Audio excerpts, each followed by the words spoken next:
Waves media తెలుగుకి స్వాగతం.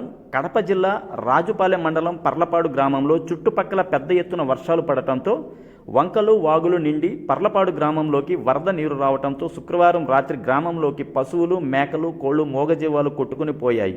ఈ క్రమంలో కొన్ని ఇళ్లలోకి నీరు రావడంతో చిన్నపిల్లలు ఉన్నవారు ఇబ్బందులు పడ్డారు. అంతేకాకుండా ఇళ్లలో ఉన్నటువంటి సరుకులు తదితర వస్తువులు నీటిపాలయ్యాయి.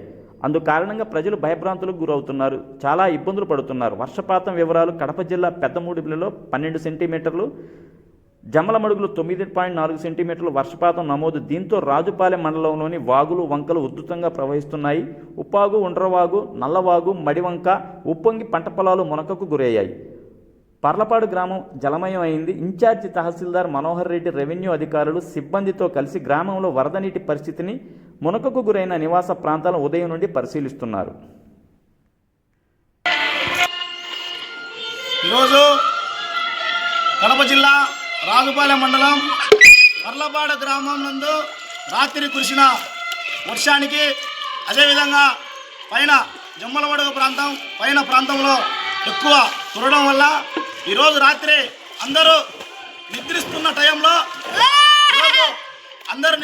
టైంలో రాత్రి దాదాపుగా 2 గంటల సమయంలో భారీగా నీళ్లు ఇళ్లలోకి వచ్చి చేరుకోవడం జరిగింది. అయితే ఈ నీళ్లు చేరుకోవడం వల్ల దాదాపుగా పర్లపాడు ఎస్సీ కాలనీలోని ఇళ్లలోకి నీళ్లు పోయి వాములు దెబ్బతిన్నాయి, మేకలు జీవాలు కొట్టుకొని పోయాయి, చిన్న పిల్లలు మేక పిల్లలు చనిపోయినాయి. అటువంటి పరిస్థితి ఈరోజు పర్లపాడు గ్రామంలో చాలా స్పష్టంగా కనపడుతుంది. దాదాపుగా నీళ్లు ఇంతవరకు న్యాయంగా ఇప్పుడు తగ్గింది కొద్దిగా.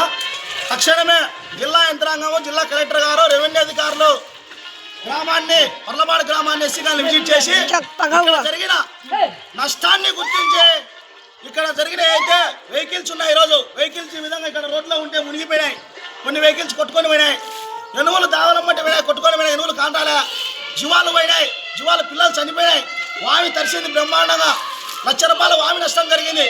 ఈ నష్టాన్ని అంతా రాష్ట్ర ప్రభుత్వం అధికారులు గుర్తించి పర్లపాడు గ్రామాన్ని తక్షణమే వచ్చి విజిట్ చేసి ఇక్కడ ఏదైతే అన్యాయం జరిగిందో వారి అన్యాయానికి ప్రభుత్వము ఆర్థిక సాయం అందించాలా, ఆదుకోవాలా, నష్టపరిహారం కట్టాలని చెప్పేసి ఈ సందర్భంగా మేము గవర్నమెంట్ను కోరుతా ఉన్నాం.